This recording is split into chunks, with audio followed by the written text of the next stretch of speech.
Hello बच्चों, कैसे हो आप लोग। बच्चों, आज मैं आप लोग को हिंदी का 5वां पाठ पढ़ाने वाली हूँ। 5वें पाठ का नाम है उठ मेरी बेटी सुबह हो गई। इसके कवि हैं सर्वेश्वर दयाल सक्सेना। इनका जन्म 1927 ईस्वी में और इनकी निधन यानी मृत्यु 1983 ईस्वी में हुआ था। हिंदी की नई कविता के प्रमुख हस्ताक्षर सर्वेश्वर दयाल सक्सेना का जन्म बस्ती जिला जो उत्तर प्रदेश में है वहाँ पे हुआ था। उनकी शिक्षा दीक्षा यानी पढ़ाई लिखाई बस्ती, वाराणसी और इलाहाबाद में हुई। विद्यालय, सरकारी कार्यालय, आकाशवाणी में सेवाएं दी। इन्होंने कार्य किया। दिनमान पत्रिका के प्रधान उप संपादक रहे। उप संपादक यानी किसी पत्र पत्रिका के संपादक का सहयोगी के रूप में उसके अधीन काम करना। कह रहे हैं कि काठ की घंटियाँ, बांस का पुल, एक सूनी नाव, गर्म हवाएं और कुआनो नदी आदि उनके प्रमुख काव्य संग्रह हैं। नाटक, कहानी और उपन्यास के क्षेत्र में भी उनका योगदान रहा। बतूता का जूता उनकी बाल कविताओं का संकलन है। इसमें बता रहे कि सर्वेश्वर दयाल सक्सेना का जन्म बस्ती जिला के उत्तर प्रदेश में हुआ था। उनकी पढ़ाई बस्ती, वाराणसी और इलाहाबाद में हुई। इन्होंने सरकारी कार्यालय, विद्यालय और आकाशवाणी में कार्य किए। दिनमान पत्रिका के प्रधान उप संपादक रहे। इन्होंने काठ की घंटियाँ, बांस का पुल, एक सूनी नाव, गर्म हवाएं और कुआनो नदी आदि प्रमुख ग्रंथ लिखे हैं। इनका संग्रह है। नाटक, कहानी और उपन्यास के क्षेत्र में भी इन्होंने कार्य किया। बतूता का जूता उनकी बाल कविताओं का संकलन है। आगे पढ़ेंगे। इस कविता में कवि सुबह होने पर अपनी नन्ही बेटी को जगा रहा है। सुबह होने के साथ प्रकृति में जो परिवर्तन हो रहे हैं उनका संकेत दे रहा है। प्रकृति परिवर्तन के चित्रण एक ओर दिशात्मक यानी कि देखने के योग्य है, तो दूसरी ओर बेटी के साथ तादात्म्य में स्थापित करते हैं। तादात्म्य में यानी संबंध। इसमें अर्थात कहने मतलब कि छोटे बच्चे सुबह हो जाने पर भी जल्दी नहीं उठना चाहते। कभी भी प्रकृति के में होने वाले परिवर्तनों को बच्चों को प्रिय लगने वाले अलग अलग खिलौनों से जोड़कर अपनी बेटी को सुबह सुबह उठाने का कोशिश कर रहे हैं। प्रकृति में जो परिवर्तन हो रहा है, बदलाव हो रहा है, ये चित्र एक ओर जहाँ देखने के योग्य है, वहीं दूसरी ओर वो अपने बेटी के साथ संबंध स्थापित करते हुए मतलब जोड़ते हुए दिखाई देते हैं। आगे हम लोग पढ़ते हैं। अब कविता पढ़ते हैं।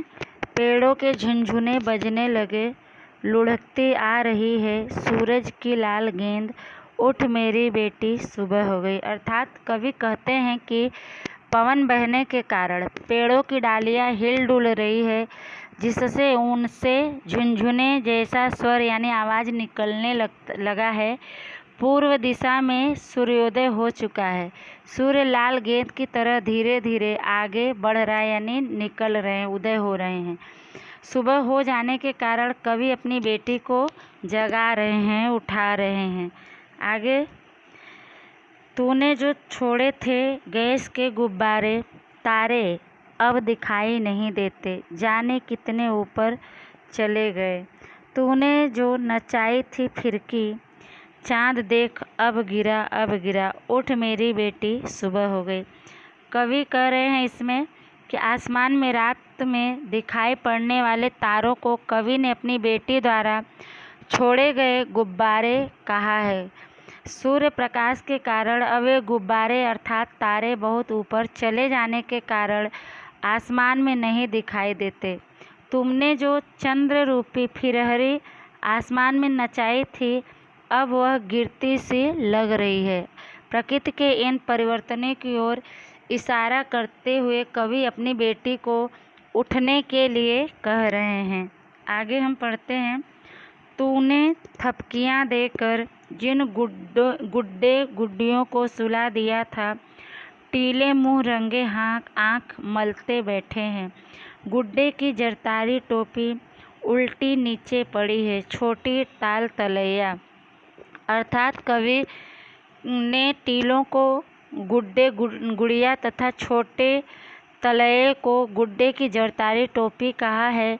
कवि अपनी सोई हुई बेटी को जगाते हुए कहते हैं कि बेटी, जिन गुड्डे गुड़ियों को तुमने थपकी देकर सुला दिया था वे अब सवेरे सवेरे उठ बैठे हैं तथा अपनी अपनी आंखें मल रहे हैं। जरी का काम की हुई उनकी टोपी छोटी ताल तलैया के रूप में नीचे उल्टी पड़ी है। आगे पढ़ते हैं। वह देख उड़ी जा रही है चुनर, तेरी गुड़िया की झिलमिल नदी, उठ मेरी बेटी सुबह हो गई है। कवि कहते हैं कि झिलमिल प्रवाहित नदी को अपनी बेटी की गुड़िया की चुनर माना है। बेटी को कवि उसकी गुड़िया की उड़ती हुई चुनर का समाचार देकर आश्चर्यचकित कर उठाना चाहता है। कवि अपनी बेटी से कहता है कि देख, तेरी गुड़िया की चुनर उड़ी जा रही है, इसलिए उठ और गुड़िया की उड़ती चुनर को पकड़ ले। आगे, तेरे साथ थक कर सोई थी जो तेरी सहेली हवा, जाने किस झरने से नहाकर आई है, गीले हाथों से छू रही है तेरी तस्वीरों की किताब, देख तो कितना रंग फैल गया है। कवि यहाँ कहते हैं कि गत यानी बीते रात में जो तुम्हारी सहेली हवा तुम्हारे साथ सो गई थी, अब वह पता नहीं किस झरने से नहाकर आई है तथा अपने गीले हाथों से तुम्हारी तस्वीरों वाली किताबों को छू रही है। बेटी उठ तथा देख कितना रंग फैल गया है, अर्थात बहुत सा रंग फैल गया है। आगे, उठ बंदर बिस्कुट का तेरा डिब्बा लिए छत की मुंडेर पर बैठा है, धूप आ गई है, उठ मेरी बेटी सुबह हो गई। यहाँ पे बंदर शब्द सूर्य के लिए प्रयोग किया गया है, अर्थात कवि कहते हैं कि बेटी उठो और देखो, तुम्हारे बिस्कुट का डिब्बा छत की मुंडेर पर बंदर उठा ले गया है, कमरे में धूप आ गई है, उठो बेटी सुबह हो गई है। बच्चों, यह पाठ आपका समाप्त होता है और इसको आप लोग 1 से 2 बार सुनिएगा ध्यान से और समझिएगा, और प्रश्न उत्तर जब दिए जाएंगे तो आप लोग उसको स्वाध्याय में या नोट में लिखिएगा। तब तक के लिए धन्यवाद।